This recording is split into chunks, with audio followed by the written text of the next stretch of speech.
Ako si Rod. May pangarap ako kaya ginagawa ko to. Kaya tara, samahan niyo ako. Mga karod, maaga nga ako nagising ngayon kasi may pasok ako. Pagising ko nga ay dali-dali na ako lumabas ng bahay para maglinis ng motor.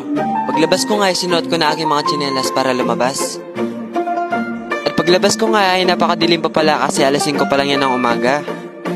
Mga karod, sa mga oras nga na parang ako pa lamang ang tao na nasa labas. At sa puntong yan ay nagpapakita na ang ating araw. At pagkatapos ko nga maglakad ng ilang metro ay pumunta na ako dito sa aming munting tindahan.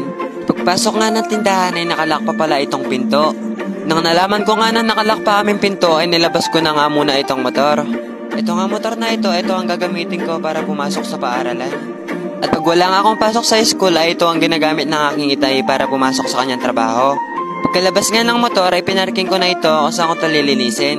At pagkaparking nga ng motor ay kinuha ko na itong mga panglinis. Ang mga gagamitin ko para panglinis ng motor. Pagkatapos ko nga kunin ng mga panlinis ng motor ay nagigib na din ako. Sa oras nga na yan ay medyo maliwanag na. Nang nandito na nga ako sa aming gripo ay binumbuhan ko na aking mga dalang timba. Dito nga sa aming probinsya ay madami pa rin gumagamit nitong gripo.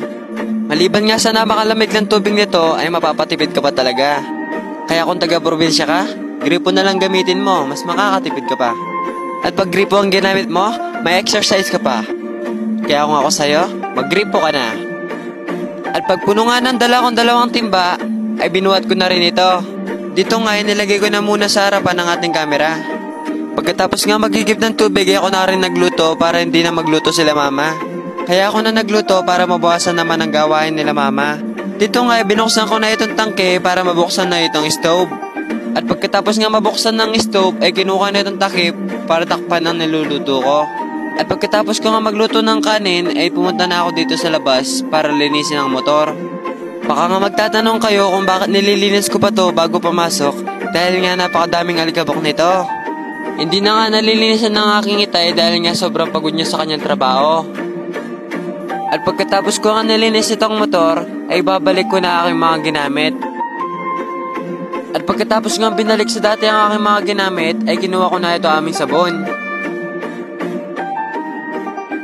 Pagkuha nga ng aming sabon, ay pumunta na ako dito sa aming gripo para maligo.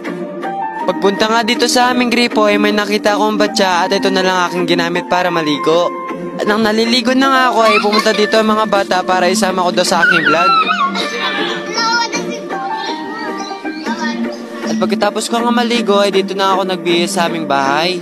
At pagkabihis ko nga ay tinignan ko sa camera kung okay na ba aking suot. At nang okay na nga ay kinuha ko na aking bag na may lamang damit na binibenta.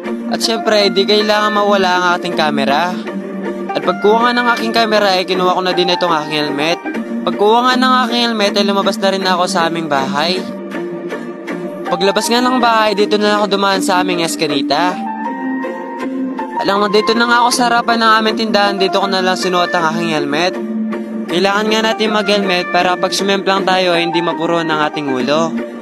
At pagkatapos ko nga mag-helmet ay sumakay na ako sa aking motor at inalis ang double stand. Pagkaalis nga ng double stand ay umalis na rin ako para pumasok.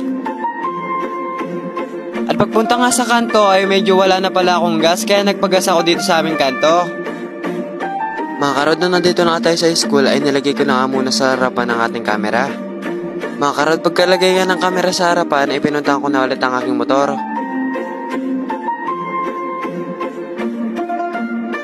At kung sakaling mang mawawala ang ating motor ay madali ko lang tumahanap kasi nga may CCTV sa harapan. Mga karod, sa mga oras nga na yan ay ilang minuto na lang ay mag-umpisa na aming klase. Mga karod, pagkatapos ko nga pinarking ang aking motor ay nilak ko na muna ito. Mga karod, pagkatapos ko nga nilak ang aking motor ay kinuha ko na agad ang aking camera baka makalimutan ko pa.